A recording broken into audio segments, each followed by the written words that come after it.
صلاۃ کے بعد تمام سامعین و حاضرین السلام علیکم ورحمۃ اللہ وبرکاتہ۔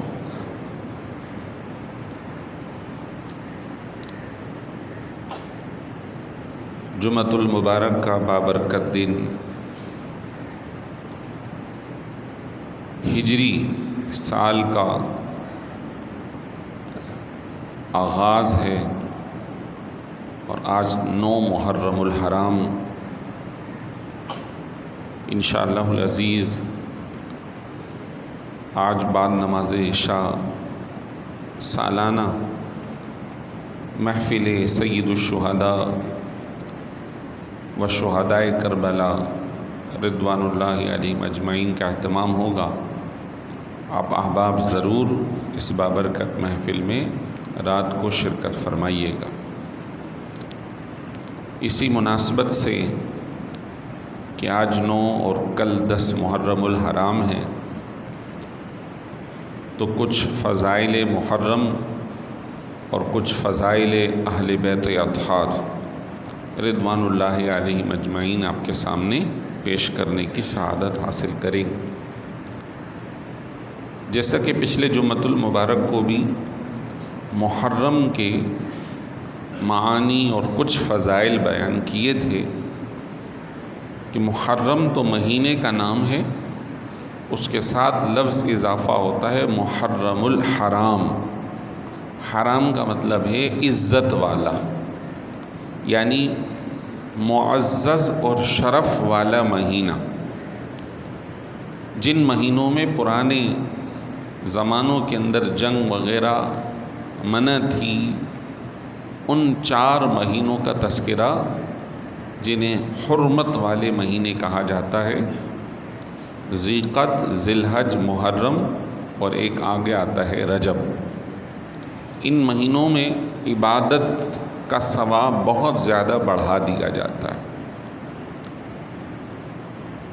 نبی علیہ الصلاۃ والسلام 10 محرم الحرام کو روزہ رکھا کرتے تھے، اور پچھلی امتوں میں 10 محرم کا روزہ فرض تھا، اور جب تک رمضان المبارک کے روزے فرض نہیں ہوئے، کیونکہ رمضان کے مہینے کے روزے مدینہ شریف حضور جب چلے گئے تو دوسری ہجری کے سال میں رمضان کے روزے فرض ہوئے، تو جو مکہ پاک کے اندر آپ نے 13 سال اور 1 سال مدینہ پاک کے اندر تقریباً 14 سال آپ نے اسلام کی تبلیغ کی اور اس طرح یہ سلسلہ رہا، تو اس دوران جو آپ روزے عمومی رکھا کرتے تھے، لیکن خصوصاً 10 محرم الحرام کا روزہ رکھا کرتے تھے۔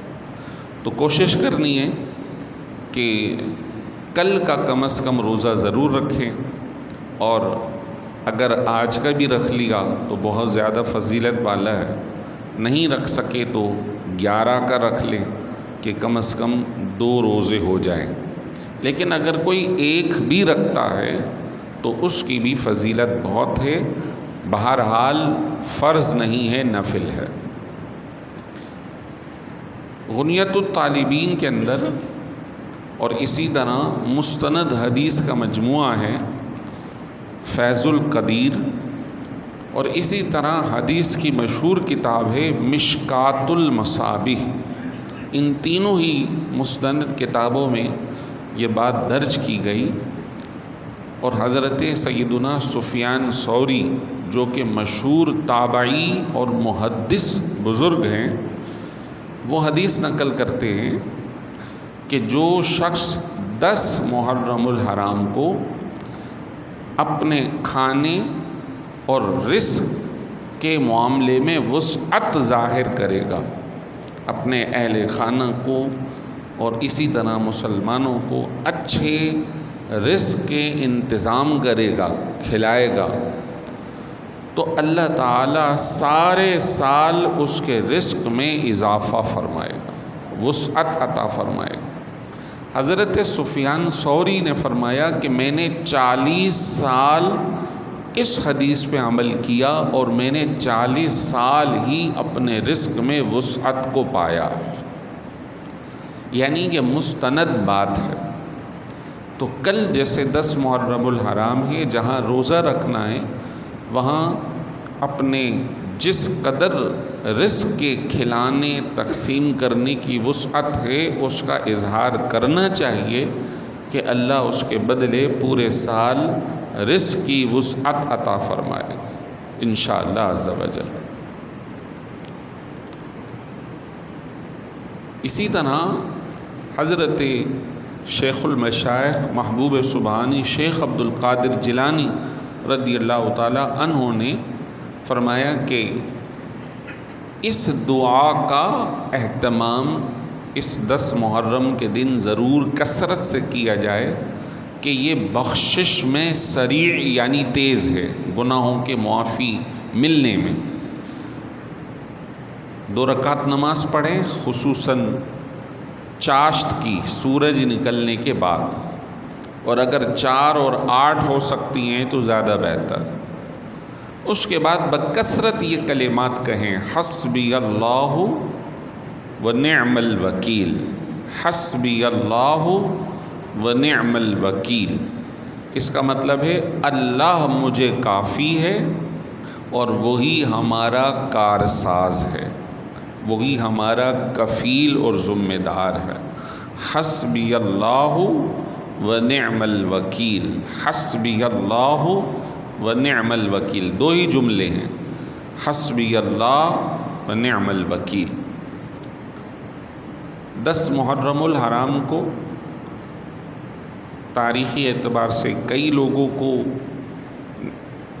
پریشانیوں سے نجات ملی، اس کے اندر ایک یہ بھی ہے کہ حضرت آدم علیہ السلام جب دنیا میں تشریف لائے تو آپ کی جو دعا قبول ہوئی عرفات کے میدان میں وہ 10 محرم الحرام تھے۔ تو گویا یہ بہت ہی اہمیت کا حامل دن ہے 10 محرم الحرام۔ اس کی اہمیت میں اور اضافہ اس وقت ہو گیا جب اہل اسلام کے اندر اہل بیت اطہار کے شہزادے حضرت سیدنا امام علی مقام امام حسین رضی اللہ تعالی عنہ اور ان کے دیگر اصحاب کو کربلائے معلیٰ میں شہید کر دیا گیا۔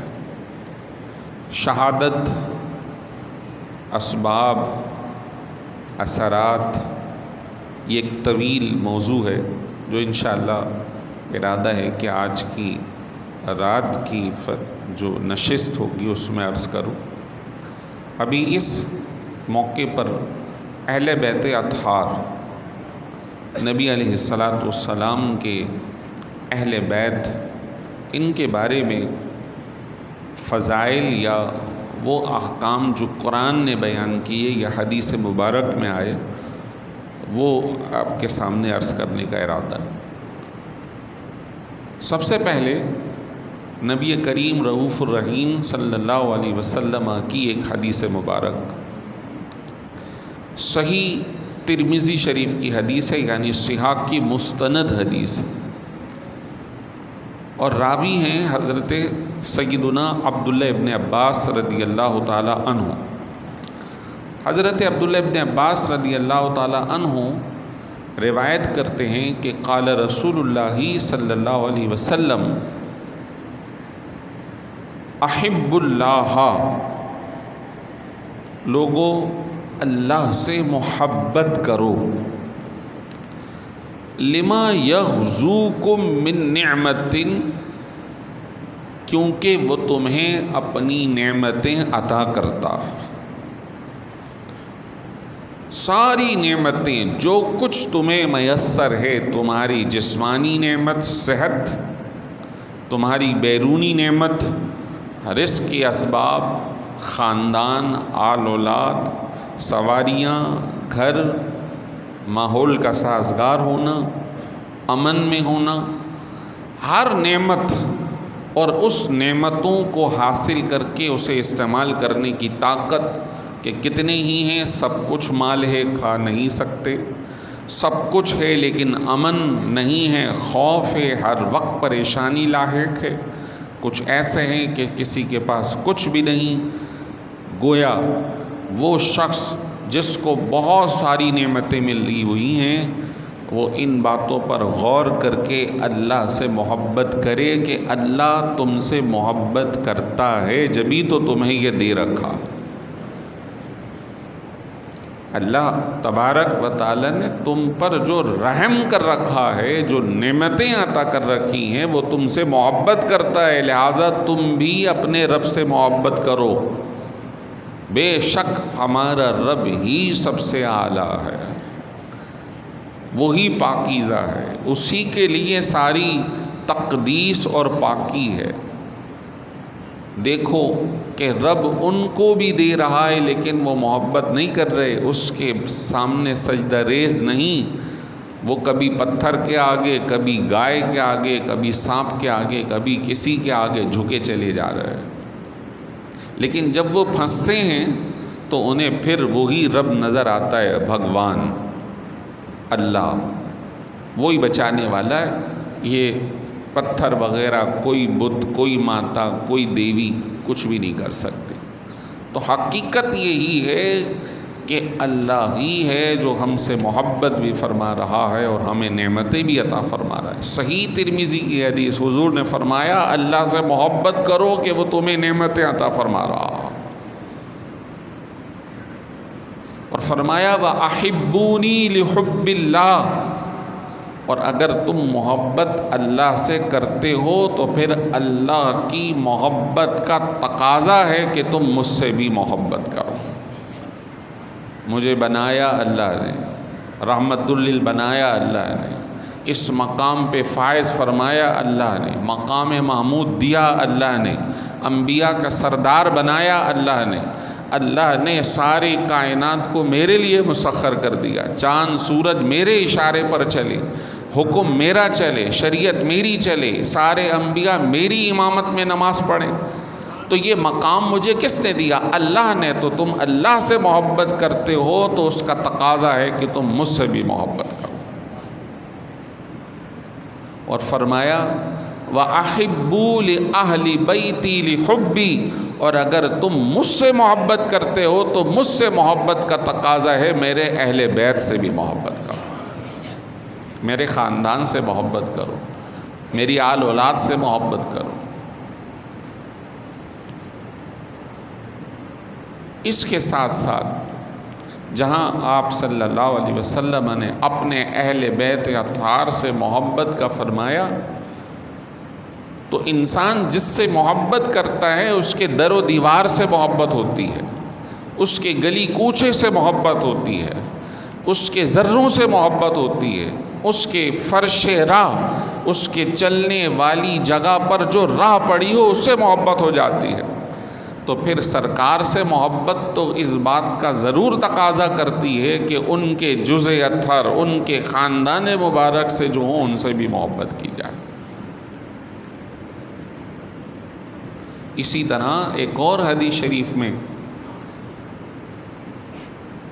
یہ بھی صحیح ترمذی شریف کی صحاح کی حدیث ہے، نبی علیہ السلام نے ارشاد فرمایا اللہ اللہ اصحابی، لوگوں میرے صحابہ کے بارے میں اللہ سے ڈرتے رہو، لا تتخذوہم غرضا، انہیں اپنے طعن کا نشانہ مت بنانا، من بعدی میرے بعد، سنو فمن احبہم فبحبی، جو ان سے محبت کرتا ہے وہ میری محبت کی وجہ سے تو ان سے محبت کرتا ہے، ومن ابغضہم فببغضی ابغضہم، اور جو ان سے بغض رکھے گا تو اس کا مطلب یہ ہوا وہ مجھ سے بغض رکھتا ہے، مجھ سے دشمنی رکھتا ہے۔ ان صحابہ کو جو مقام ملا، میرے ساتھیوں کو جو مقام ملا، اللہ نے میری وجہ سے انہیں عطا فرمایا۔ تو اگر مجھ سے محبت کرتے ہو، میری محبت کا دم بھرتے ہو تو میرے صحابہ سے محبت کرو۔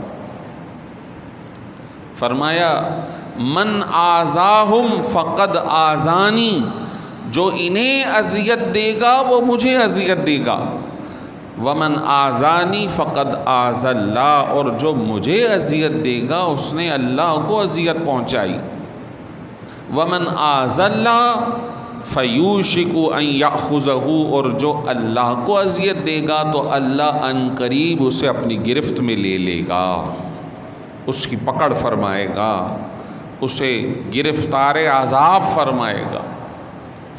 اللہ سے ڈرتے رہو میرے صحابہ کے بارے میں، اور مجھ سے محبت کرتے ہو تو میری محبت کا تقاضا ہے میرے صحابہ سے محبت کرو۔ سبحان اللہ۔ اہل بیت اطہار کا تذکرہ آیا تو سیدنا امام حسن اور حسین خصوصاً دونوں شہزادوں کو چھوٹے ہیں، آپ صلی اللہ علیہ وسلم پیار کر رہے ہیں، بوسہ دے رہے ہیں اور سونگ رہے ہیں خوشبو، اور فرمایا ہما ریحانی فی الدنیا، یہ میرے جنتی دو پھول ہیں جو اللہ نے مجھے دنیا میں عطا فرمایا۔ ریحان ہیں، پھول ہیں، پھول سے خوشبو آتی ہے، سرکار اپنے شہزادوں کو سونگا کرتے تھے۔ سبحان اللہ۔ نبی علیہ الصلاۃ والسلام کے جسم اطہر کی خوشبو مبارک، صحابہ گلیوں سے گزر کر گلیاں سونگھتے تھے کہ کس گلی میں خوشبوئے مصطفیٰ موجود ہے صلی اللہ علیہ وسلم، اور اس گلی سے گزر کر سرکار تک پہنچ جایا کرتے تھے۔ آپ علیہ الصلاۃ والسلام کی خوشبو مبارک۔ خاتون کا تذکرہ معجزات نبوی میں بیہقی کے اندر اور دیگر شمائل ترمذی کے اندر بھی نقل کی گئی کہ خاتون بارگاہ رسالت میں حاضر ہوتی ہے کہ مجھے اپنی بیٹی کی شادی کرنی ہے اور اس کے لیے مجھے خوشبو خریدنے کے پیسے نہیں، مجھے اپنا معطر پسینہ مبارک عطا فرما دی۔ منع نہیں فرمایا، فرمایا قارورہ لے آؤ۔ قارورہ عربی میں چھوٹی شیشی کو کہتے ہیں، قارورہ لے آؤ۔ اور قارورہ لانے کے بعد آپ علیہ الصلاۃ والسلام نے ایک لکڑی کے چھوٹے حصے سے، تنکے سے اپنی اس جگہ کا پسینہ نکالا، کلائی مبارک کا، اور اس قارورہ میں ٹپکایا۔ کتنے 2-3-4 قطرے ہوں گے۔ حدیث مبارک میں ہے سرکار کو پسینہ مبارک بہت آتا تھا، بہت، حتیٰ کہ سیدہ ام سلیم حضرت انس کی والدہ کبھی کبھی حضور ان کے گھر ملنے جاتے تھے، کیونکہ حضرت انس حضور کی خدمت کیا کرتے تھے، اور یہ بہت سابقہ جو ہے صحابیہ ہیں اور بہت حضور کی خاطر مدارت کیا کرتی تھیں، اور آ کر باقاعدہ حضرت انس کو 10 سال کے تھے حضور کی بارگاہ میں پیش کیا، یہ میرا بیٹا آج سے آپ کی خدمت میں رہے گا، کوئی بھی کام ہو آپ نے انس کو کہنا ہے۔ اور انس 10 سال سے لے کے 20 سال کی عمر تک 10 سال مدینہ منورہ میں حضور کے خادم رہے۔ کچھ بھی کام ہے، انس یہ کام کر لو، انس یہ کام کر لو۔ انس چلے جا رہے، کبھی ادھر کبھی ادھر، حضور کبھی کبھی ان کے گھر چلے جاتے تھے، تو جب سوتے تھے تو آپ کو پسینہ زیادہ آتا تھا، تو جو بستر تھا وہ چمڑے کا ہوتا تھا، چمڑے کی کھال یعنی کسی جانور کی کھال ہے، اسے خشک کر لیا، وہ بستر ہے، حضور وہاں آرام فرما رہے۔ تو جب پسینہ آتا گرمیوں کے دنوں میں وہ جمع ہو جاتا تھا اس کھال میں، تو ایک روز دیکھا ام سلیم کو، حضرت انس کی والدہ کو، وہ پسینے کو اٹھا کر بوتل میں جمع کر رہے۔ بیدار ہوئے، ام سلیم کیا کر رہی ہو؟ عرض کی حضور آپ کا پسینہ مبارک جمع کر رہی ہوں، یہ ہماری خوشبوؤں میں سب سے بہترین خوشبو ہے، جب یہ ہم مل لیتے ہیں تو پھر کسی اور خوشبو کی ضرورت نہیں پڑتی۔ سبحان اللہ۔ حضور اپنے شہزادوں کو سونگ رہے اور فرمایا ہما ریحانیہ فی الدنیا، یہ دنیا میں مجھے 2 پھول عطا فرمائے گئے۔ اللہ اکبر۔ ایک آیت مبارکہ سن 10 ہجری مدینہ منورہ کا واقعہ ہے، جب مکۃ المکرمہ زیر سایہ اسلام آ گیا، 8 ہجری میں، اور مسلمان وہاں عمرہ اور حج ادا کرنے کے لیے پہنچ چکے ہیں۔ پہلا حج 9 کے اندر اترا اور 10 میں ہوا۔ تو آپ صلی اللہ علیہ وسلم فتح مکہ کے بعد مختلف ممالک کو خطوط آپ نے لکھے، روم کی سرحد کو، سلطنت کو، ایران کی سلطنت کو، دیگر جو قریب قریب کے ممالک تھے ان کو باقاعدہ حکم جاری فرمایا، اسلم تسلم، لوگوں اسلام لے آؤ محفوظ ہو جاؤ گے، اسلام لے آؤ ہدایت پا جاؤ گے، نہیں تو آئندہ پوری لوگوں کی رعایا کی سلطنت کی ذمہ داری تمہارے کندھوں پر ہوگی۔ کچھ ایسے تھے کہ جو حضور کے تابعدار ہو گئے، کلمہ گو ہو گئے، جیسے نجاشی بادشاہ افریقہ کے۔ کچھ ایسے تھے ایران کے کہ جنہوں نے حضور کے نامہ مبارک، خط مبارک کو چیر دیا، توڑ دیا، پھاڑ دیا۔ کچھ ایسے تھے جو ماننے کو راضی نہ ہوئے، جیسے روم کے عیسائی سلطنت کے لوگ۔ تو جنہوں نے حضور کے نامہ مبارک کی گستاخی کی، انہوں نے فرمایا اللہ نے اس کی سلطنت کے بھی ٹکڑے کر دیے۔ کچھ دن گزرے تھے، کچھ دن شاہ ایران اس وقت سپر پاور کے طور پہ مانا جاتا تھا، بڑے جنگجو لوگ ہوا کرتے تھے۔ اس کے اپنے بیٹے خسرو پرویز کے اپنے بیٹے نے اس کو رات کو سوتے ہوئے گردن پہ چھری پھیر کے اس کا کام تمام کر دیا۔ سلطنت کے ٹکڑے ہوئے، اور پھر حضرت عمر فاروق کے زمانے میں یہ پورا علاقہ اسلام کے زیر سایہ آ گیا، اور یہ پوری سلطنت جو کسی زمانے میں سپر پاور کہلاتی تھی، حضرت عمر فاروق کے آنے سے ان کے حکم سے لرز رہے تھے۔ اور حضور نے فرما دیا تھا ایک موقع پر فرمایا، جب حضور ہجرت کر کے مدینے جا رہے ہیں صلی اللہ علیہ وسلم، تو مکے والوں نے آپ کا پیچھا کیا، غار ثور تک پہنچے، اپنے کھوجی بھیجے۔ تو ایک شخص جس کا نام تھا سراقہ ابن مالک، اس کھوجی کو بھی بھیجا۔ سراقہ خاموشی سے اپنے گھوڑے پر نکلا، اور راستے میں ایک بندے سے ملاقات ہوئی، اس سے پوچھتے ہوئے کہ تم نے کوئی 2 بندے ایسے ایسے دیکھے ہیں اجنبی جو تمہارے علاقے کے نہ ہوں؟ انہوں نے کہا ہاں ہاں دیکھے تو ہیں، اور وہ اس طرف جاتے ہوئے نظر آئے۔ وہ پیچھے چلتے چلتے وہاں راستے میں تھا کہ سرکار تک پہنچ گیا۔ حضور علیہ الصلوۃ والسلام نے دعا فرمائی، گھوڑے کے دونوں پاؤں زمین میں دھنس گئے، گڑ گئے، وہ چل نہیں پا رہا۔ حضور علیہ الصلوۃ والسلام اس کی طرف دیکھتے ہیں، وہ کہتا ہے مجھے معاف کریں، میں واپسی جاتا ہوں۔ حضور نے دعا فرمائی اور اس کے دونوں پاؤں چھٹ گئے۔ پھر کچھ آگے بڑھے، وہ پیچھے سے پھر وہی، کیوں؟ اعلان تھا کہ جو بھی ان کے بارے میں اطلاع لائے گا یا ان کو پکڑ کر لائے گا تو اسے اتنا اتنا انعام دیا جائے گا مکے والوں کی طرف سے۔ پھر وہی صورتحال ہوئی۔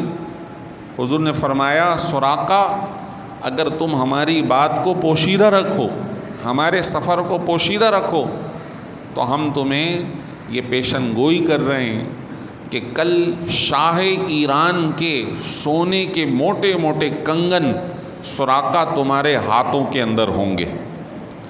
اب اس وقت جب کہ علاقے والے مخالف حضور اپنا گھر چھوڑ کر جا رہے ہیں اور یہ کھوجی ہے، حضور پیشن گوئی کر رہے ہیں سپر پاور ایران، اور اس کا جو بادشاہ ہے اس کے کنگن وہ تمہارے ہاتھ میں آئیں گے، جو بادشاہ ہونے کی بظاہر علامت تاج اور کنگن۔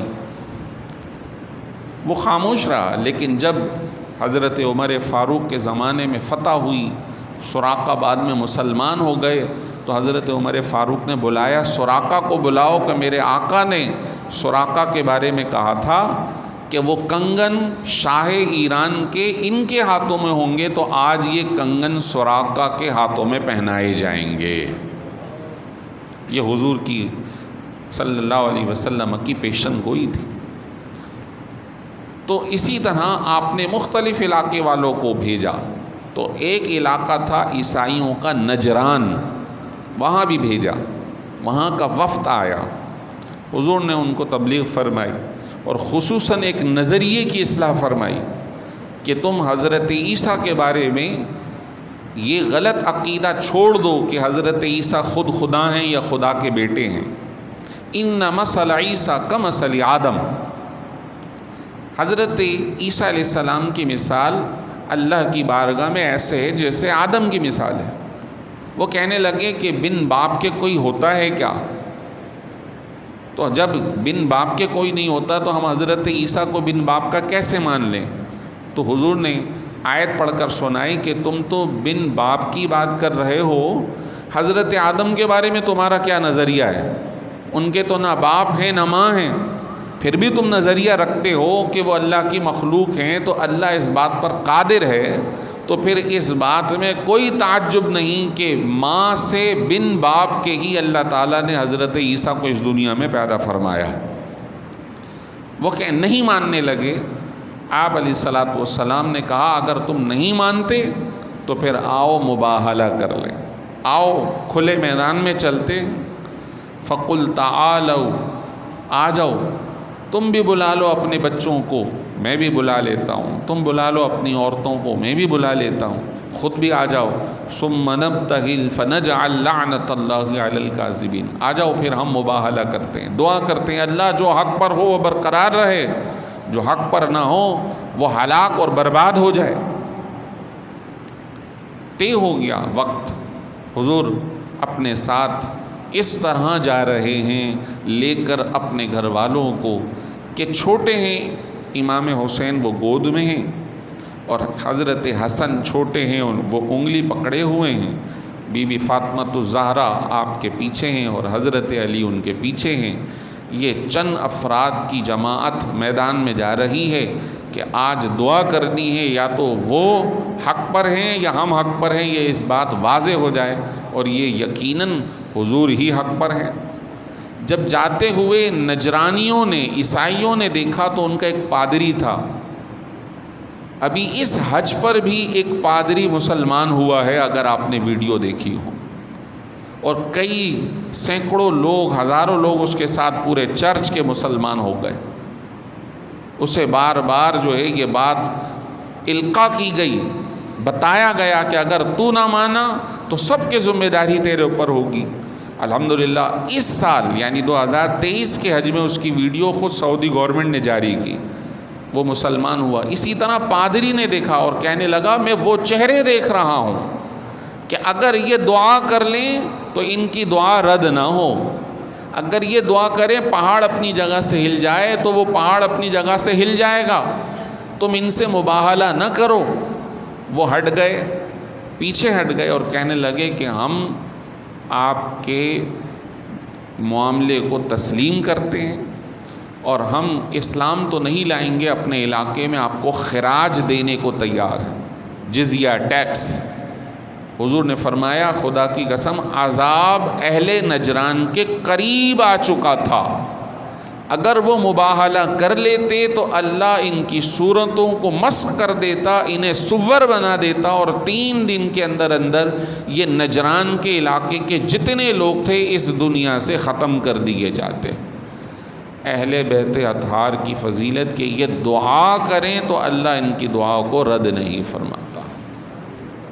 بہت ساری آیات اور احادیث موجود ہیں، وقت کے دامن میں گنجائش نہیں. اللہ تعالیٰ ان بزرگوں کے درجات کو بلند فرمائے اور ہمیں ان کے صدقے بخشش و مغفرت عطا فرمائے. وآخر دعوانا ان الحمد للہ رب العالمین.